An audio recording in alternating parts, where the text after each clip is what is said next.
Okay, I think we're live. I'm not sure. We're just gonna give it a moment to see if it's coming through. I'm gonna check my iPad here. Everybody is on. You can just say hello. We are Hello. live. Good to be with you today, Laura. Yeah. Hi, everybody. We're just gonna give everybody a moment to join us here. Jeff's live with me now. Great. All right. It looks like we are live all over here. Okay, wonderful. Alrighty. So welcome everybody. Welcome to my second edition of the Spiritual Cafe Live. I have an awesome guest tonight. I'm so excited. I've been wanting to chat with him for a while. Dr. Jeff O'Driscoll is here with us tonight. And for people who don't know anything about Dr. Jeff just yet, my friend Ellen and I went to go see him and his colleague Jeff, another Jeff, Jeff Olson, up in Salem, New Hampshire, in Salem, Mass, a couple of years ago for a lecture that they were having. And we didn't know what to expect. I knew a little bit of their background, but I didn't know exactly what was going to happen. It was kind of a smaller group. When we walked in and they started to share their story, which is a remarkable story, very moving, very deeply moving of loss. But in addition to that, there was this sense of, I'm wondering, Jeff, I want to ask you this in a moment. How often do people mention to you what the feeling is, or when you two get together and speak, or either one of you speak, is there a certain sense of energy around you guys? Because I felt it, and I don't know if other people have ever mentioned that to you, but I want to get to that in a second. But I do want to just introduce you properly. And Dr. Jeff is an author, a spiritual mentor, an artist, and a physician, an emergency room physician. And dare I say, he's also a medium. But you don't really put that out there, do you? I mean, you kind of. I don't use that word much to describe myself, but a lot of other people use it when they talk about me. Absolutely. Yeah.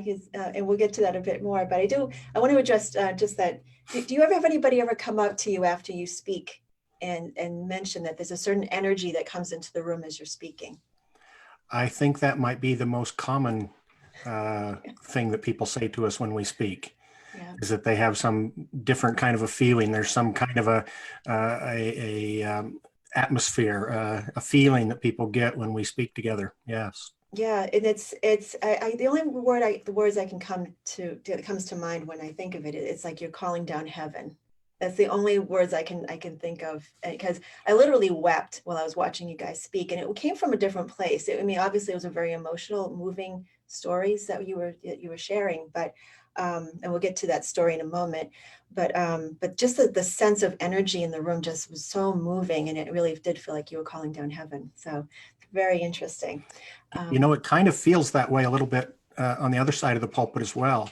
I is always look it? forward to speaking with Jeff because there's a presence there. When we're together, we feel it, and we always feel better after we speak together. Yeah, it just transcends what's happening in the present time. It just feels like it goes well beyond our lifetime. So it's just really cool. You guys must have had some past life stuff going on. You're like brothers. And that event you mentioned in Salem, that was Mhm. actually the very first public speaking engagement that I had done. Really? Very Well, first one. I'd spoken on medical topics and other things during my medical career, but that was the first time I ever spoke publicly about my spiritual experiences in an organized event. Wow. Well, it was definitely worth it. I appreciate you coming up to Massachusetts to do that. That was so moving and so well. It's really one of the most I've, I've seen a lot of people speak about these types of topics, and it's one of the top three ones that I've attended that really moved me, like to the point it really changed. I really feel like it changed my perspective on things. So thank you for taking the effort to come up to Massachusetts. Appreciate it. It was an honor, and in fact, for 20 years I didn't speak about my spiritual experiences in the Mhm. ER, and then Jeff Olson set this up for us, Good. and I said, "Really, Jeff? Salem, Massachusetts? That's where you want Well, me to speak for the first time?" He said, it "Yeah, it'll be fun." So turned out was. turned out nice. It worked out wonderfully. So why don't we begin there with, for people who don't know your story, um, how did you and Jeffrey Olson connect? That's a good place to start. That's not where it started for me, but it's a good place to start the conversation. Mhm. It was about 23 years ago, and I was on duty in the emergency department late in the evening. and there was a car crash in central Utah, a couple hundred miles away. Jeff Olson, he doesn't remember for certain, but he thinks he fell asleep, which resulted in a car crash, a single car rollover accident, which took the life of his wife and his 14-month-old son, Griffin, and nearly took his life. He was badly injured. And he was stabilized at a local hospital and then put on a plane and flown to my trauma center. And I wasn't going to take care of him. Other physicians were there to provide his care. I was not involved, but a nurse kind of dragged me into the trauma room, and Jeff was unconscious on the gurney, and his deceased wife, Tamara, was standing above him in the air, observing his care. And she expressed her profound gratitude for what everybody was doing to save the life of her spouse. So the first time I met Jeff, we didn't communicate.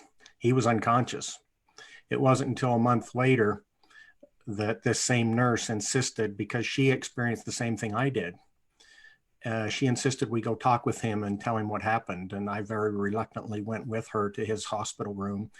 And he'd had several surgeries by then. His leg had been amputated.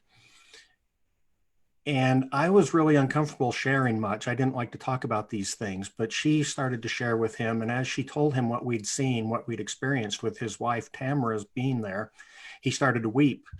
And that was the first time he told me about leaving his body at the scene of the accident before he was even extricated from the vehicle.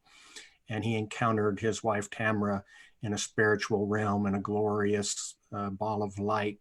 And she told him, you have to go back and raise our other son, because they had a 7-year-old son that had been uninjured essentially in the accident. And that's what began Jeff and I's friendship, which has continued to the present.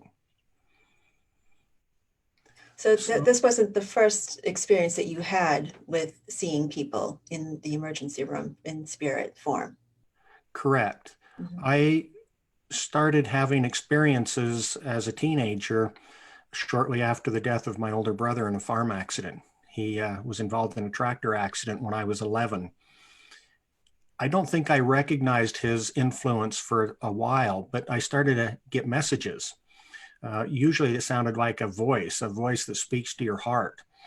And one night I was driving a car 60 miles an hour, a Volkswagen Bug, on a narrow, windy country road after dark with 2 friends in the car, not any of us wearing seatbelts, when this voice spoke to me and said, you need to slow down.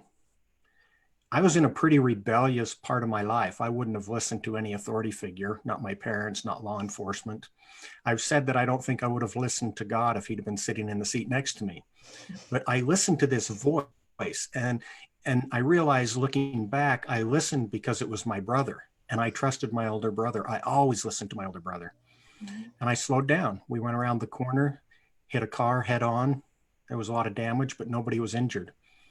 I think I might have died that night if I hadn't have heard that voice. Oh my God.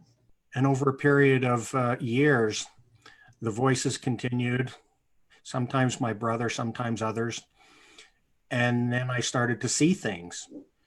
And so by the time I was working in the emergency department, by the time I met Tamara, Jeff's wife, I had actually seen souls leave their bodies at death, and they'd communicate with me before they left this realm.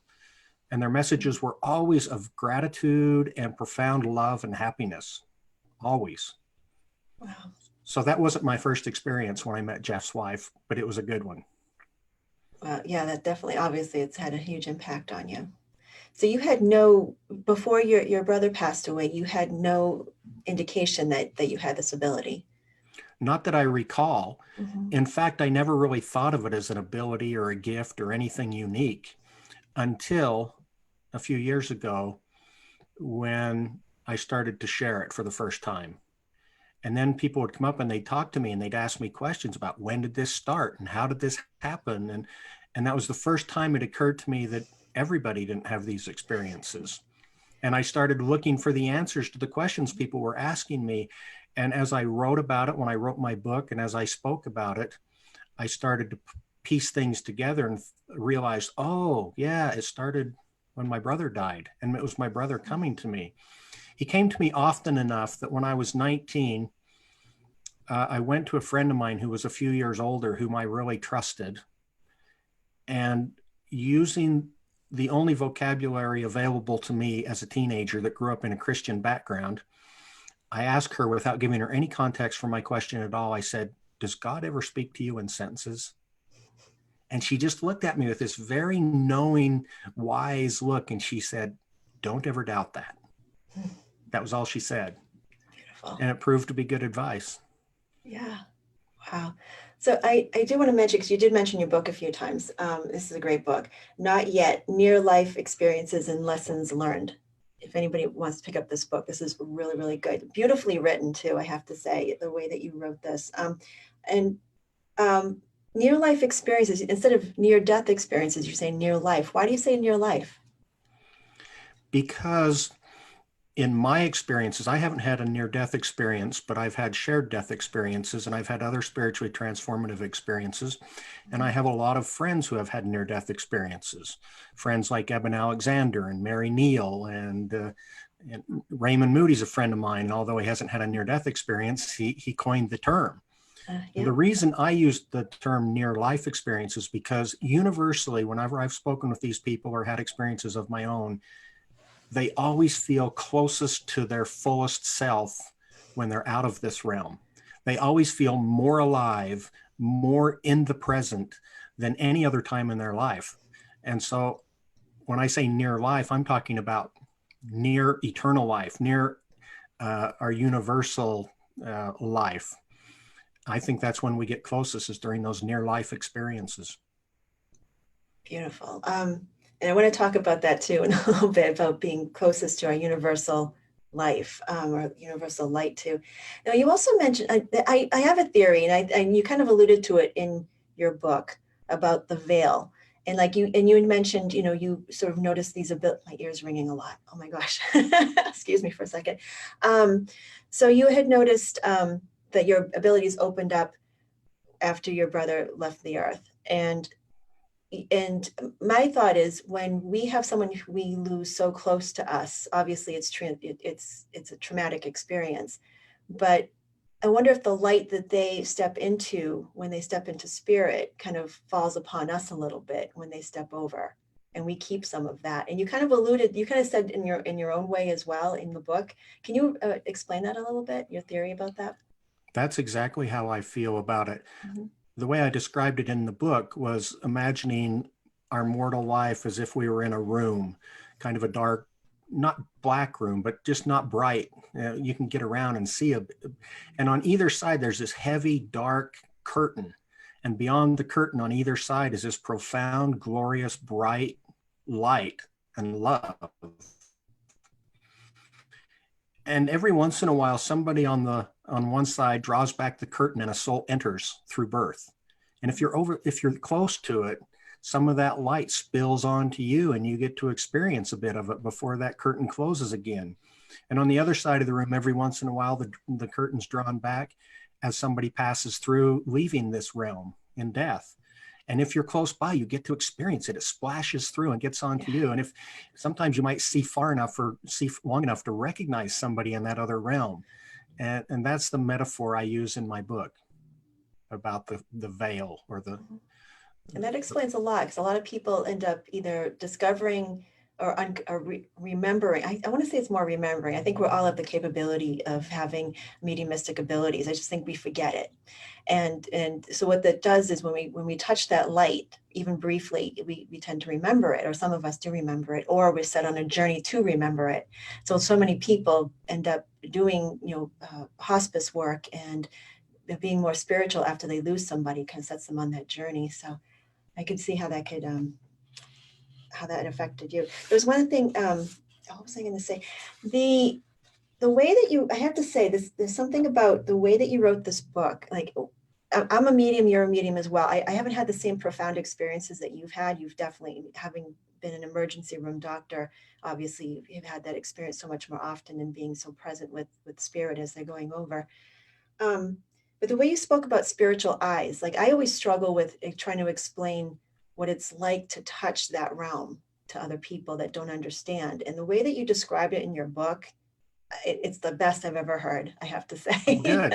Good. I just, the way you described looking with spiritual eyes, when you saw Tamara in the emergency room, the way you described it, like you didn't see it with your eyes, but you could see almost like a 360. Right.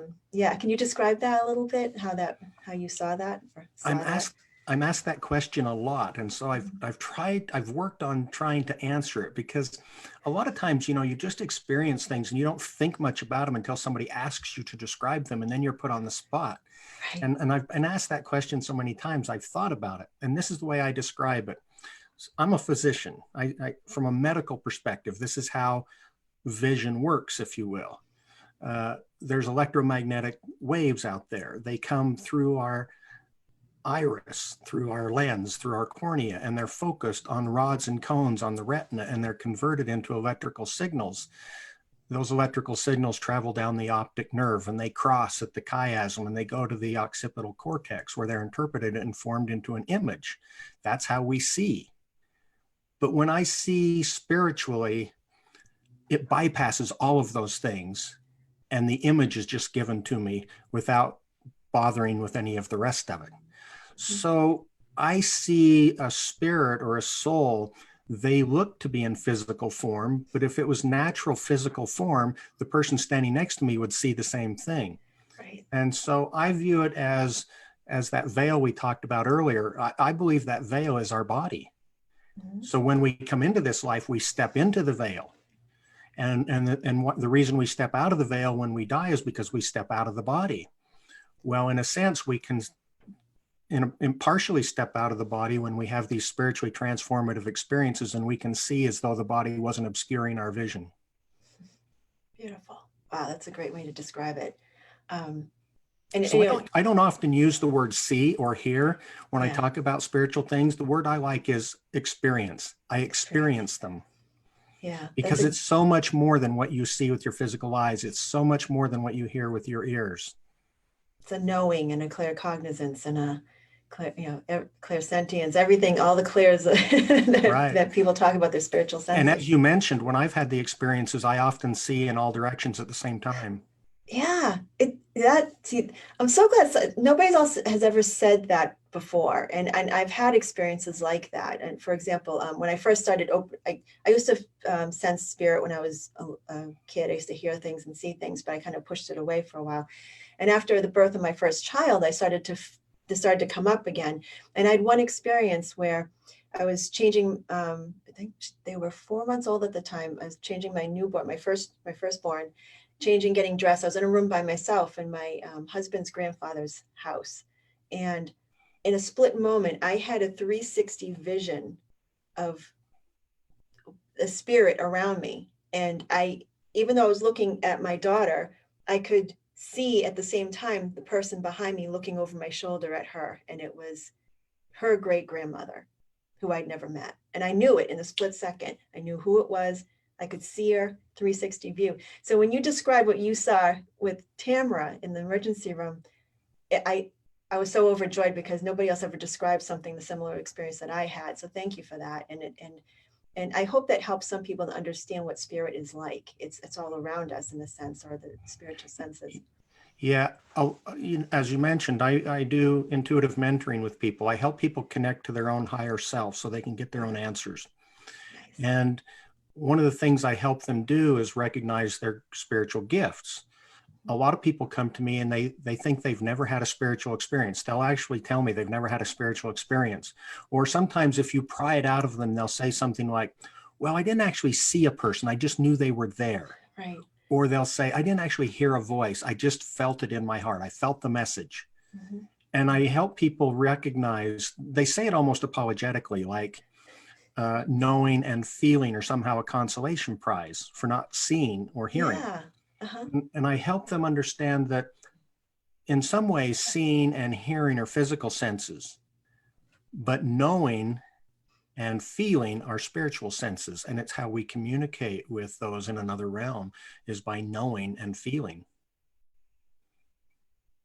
So have you ever, I'm sure you probably can't say too much if you have clients that you want to honor their privacy. But have you ever had someone come to you who was searching, but they really didn't believe any of these things, and eventually they came to know their own psychic senses? Did you have anybody who was like a diehard disbeliever?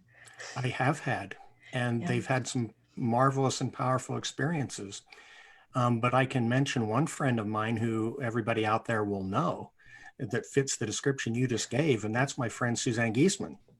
Really? She was a Oh, hardcore, scientific-minded aide de Navy. camp to the Joint Chiefs of Staff. Mhm. Didn't buy into anything spiritual, had no religious background, and then she had an awakening when her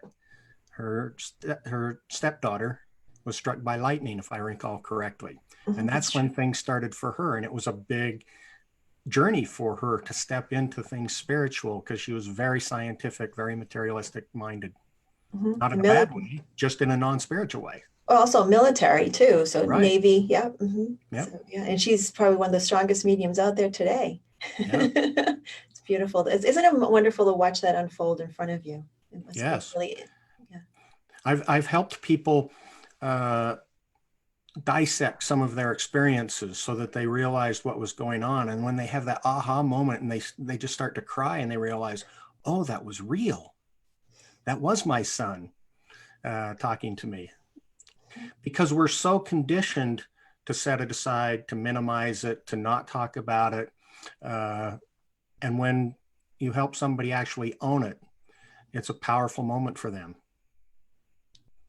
I'll give you one Absolutely. example. Please do. I had a married couple come to me. Normally I meet with individuals, but this was a couple that came to me, and their son had passed from a drug overdose 5 years before, and they felt like they'd had no closure, no communication, no comfort, no spiritual experiences, nothing. And it was very disheartening to them. And we'd been together about an hour. We'd been visiting about an hour or so when finally the father said something to me about they had gone to a worship service, and after it was over, they were sitting quietly, and he said, I don't know what to call it. It was like a dream, except I was wide awake. My son came to me, and we were in this beautiful, elaborate train station. And we went over to the counter, and he bought a ticket. And he looked at me and he said, now I can go places I couldn't go before. And then this father just started talking about something entirely different. And I said, whoa, wait a minute. I said, if a complete stranger came to you and described that experience, what would you call it? And he thought for a minute and he was very hesitant, very reluctant. And he finally said, a vision? And I said, okay, so let me get this straight. And I picked up the metaphorical mirror off the table, and I pointed it back at him with his own words. And I said, so your son came to you in a vision and he told you he was okay and that now he can go places he couldn't go before.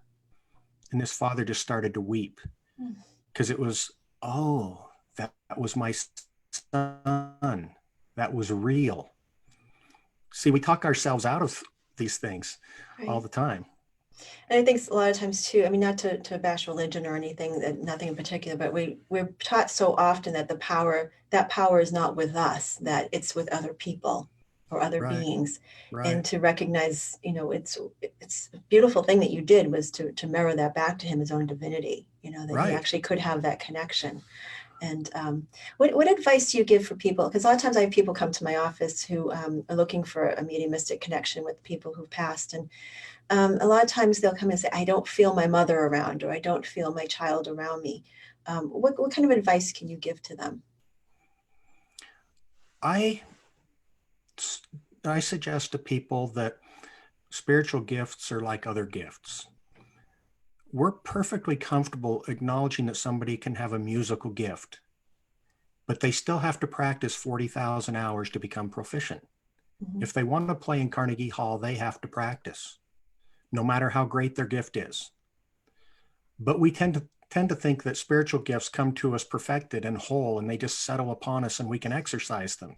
Right. And I help people realize, no, you have a fragment of it.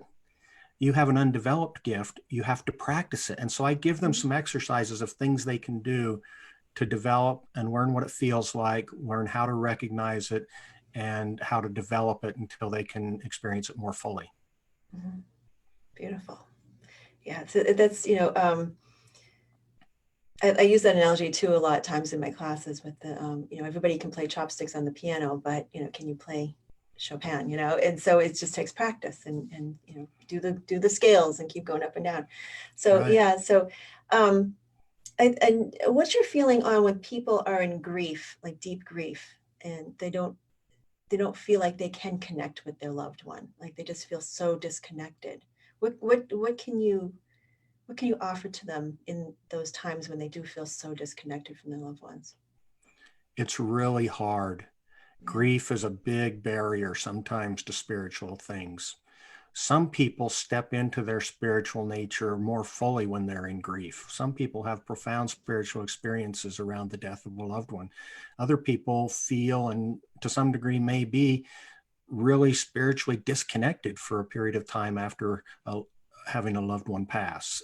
Grief really messes with our spiritual experiences.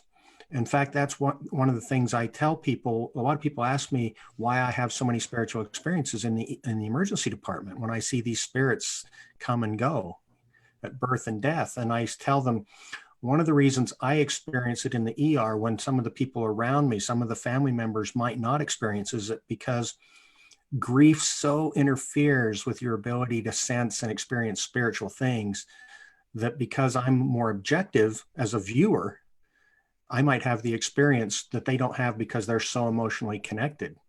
So I think that's one advantage sometimes of getting somebody to help you when you're in grief, is to have a more objective view of things.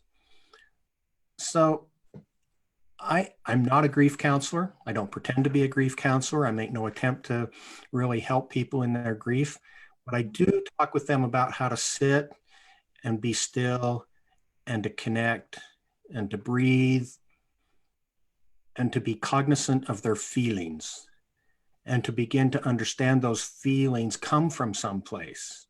Often they come from a loved one. And it's been my experience that many of the communications I get from the other side are from loved ones. Some are from people I never knew in this life, but most of the time the communications come from somebody that knows me and cared about me in this life. Mm-hmm. So, I think sometimes people confuse what they're hearing or that knowing, or that sense of someone speaking from the other side. They confuse it as their own thoughts. Can you describe what they should be looking for to sort of differentiate between wishful thinking and actually experiencing that? That's a good question. And I talk with people a lot about that. A lot of people ask me that question. And my response to them usually is if you really struggle and you really make an effort and you come to the conclusion that the voice you're hearing is your own, it's still divine. Listen to it. Because you're divine. Good But point. for the most part, it's been my experience when it's coming from your higher self, when it's coming from a benevolent messenger, Mm-hmm. there's usually an absence of doubt. There's usually a lack of apprehension or anxiety about what you're receiving and what the consequence of it is and how to go forward. Mm-hmm. Most of the time for me, messages that I believe come from source or from something that you'd forgotten. That's a great way to put it. That's really good. A very, I found like it's very, yeah, like you said, it's very even. There's nothing negative necessarily. It's all just very, very calming. Yeah, and most of the time, I've been shocked a couple times. I've got a couple messages where I said, "No way, that can't be right," and then it worked out, and it turned out to be very correct. But most of the time, when I get a message that I believe comes from higher source, Mhm. it comes in this aha moment where you go, "Oh, of course. Why didn't I think of that a long time ago? It's simple." Yeah, it's like, thank you. Right. Right. So I'm going to talk about the elephant in the room, considering what we're all going through right now. And a lot of people are feeling really knocked off their center. A lot of people are going to be grieving over the next several weeks, and not in the sense of loss of a loved one, but loss of what their life was like, or what they thought what their life was all about. A lot of people are dealing with that now, presently, even we're just a couple of weeks into this. What can you offer to people who are feeling very disconnected from who they thought they were, and kind of how can they tune into who they really are so they can kind of follow that as the weeks go by? I received an email just today asking me these questions, saying, Jeff, from a spiritual perspective, and from a medical perspective, since you're a doctor, how do you respond to this? And they were talking about the virus and everything that's going on and all the predictions and the wildly divergent views about things. So I'll try to give you kind of the essence of what I answered in that email. A lot of people are passing into another realm recently. I have a friend who's a pulmonologist in Italy. A couple days ago, 600 people died in Italy. And the people that are dying of pneumonia. And she's a pulmonologist. So she's right in the mix of not having enough ventilators, not having enough supplies. And she said she was tired and she was sad, but she wasn't ill. And so that's a scary scenario that's going on in Italy. And there's going to be a lot of people that have a lot of struggles with this virus. The vast majority of people are going to do well. Some of the older people and the people with pre-existing conditions are not going to do well. And as long as we can do what we're being asked to do with stopping the spread, we're going to reduce the likelihood of our medical system being overwhelmed. And when we can have adequate resources in the medical system, then we can help those that are more sick. So what we're doing is important and it's the right thing to do. Mm-hmm. The other part of the question this person asked me was whether this was some kind of a judgment from God. Mm-hmm. And I said, no, I don't think so. It might be a gift from God. It might be teaching us things. It might be elevating our consciousness, our awareness, even if we're going through something that's really hard, even if we have a loved one pass and we grieve the absence of that person for a time, we'll see them again. They're fine. But I don't believe in any way that this is a judgment from God, because the moment you start thinking this is a judgment from God, then you're all caught up in this judgment thing about who gets affected how and what they did to deserve it and all this other stuff. I just don't go down that road at all because I don't believe it. My short answer to your question is we're going to be fine. Even those who don't survive are going to be fine. We might have to go through some grief. There's going to be some tough times ahead, but we're going to be fine. We're all in it together. Yep. And more so in this than what many of us have ever experienced before. You get right at the hint of what the Master, Jesus Christ, said when he said, inasmuch as you do it unto one of the least of these, you do it unto me. Mm-hmm. If you choose to go out in a big group at the park and spread the disease, every other person you hurt is hurting you too, and vice versa. We are one. We are all in this together. And our actions have consequences to ourselves as well as to our neighbors. Mm-hmm. Yeah, and it's definitely it's showing up in very obvious ways right now. Yes. With the everything that's going on. Well, thank you so much. I just wanted to mention your website, if anybody would like to check out your website and look into your spiritual mentoring. And so it's jeffodriscoll.com. It is, and there's no apostrophe in O'Driscoll on that address because you can't put special characters. The other way people can get there is helpingsoulsheal.com. Beautiful. Excellent. And again, Jeff's book is Not Yet, Near Life Experiences and Lessons Learned. Highly recommend it.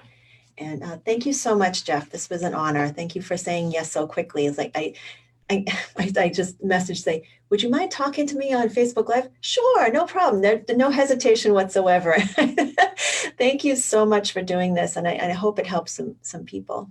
Thank you for having me. It's been wonderful. All right. Thank you very much. Thanks, everybody. Thanks for watching. And I will see everybody next week. I'll be having the Spirit Talker, Aboriginal medium, Sean Leonard from Canada. All right. Thanks, everybody. Have a great week.